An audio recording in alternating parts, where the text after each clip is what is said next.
On this day in Disney history, January 4th, 1936, Mickey's polo team gallops into theaters.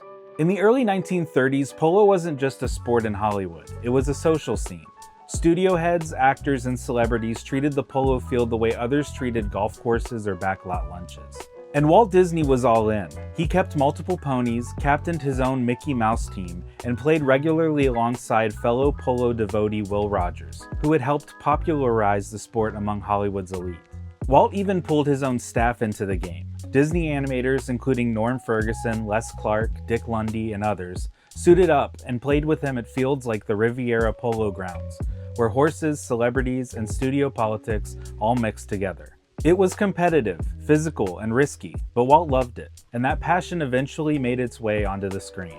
Released on this day in 1936 and directed by David Hand, Mickey's polo team turns a polo match into pure cartoon chaos. Mickey, Donald, Goofy, and the Big Bad Wolf face off against animated caricatures of Hollywood legends, like Charlie Chaplin, Laurel and Hardy, and Harpo Marx, while a crowd of celebrity cameos fills the stands. The story is thin by design. The short exists to stack visual gags, reversals, and escalating absurdity, including the famous moment when the horses end up riding the players. The cartoon also reflects a very specific moment in Hollywood history. Many of the caricatures were instantly recognizable to 1930s audiences, even if modern viewers miss them today.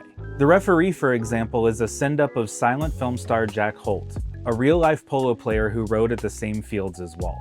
Originally, the short was meant to include Will Rogers himself, but his sudden death in 1935 led to his scenes being removed.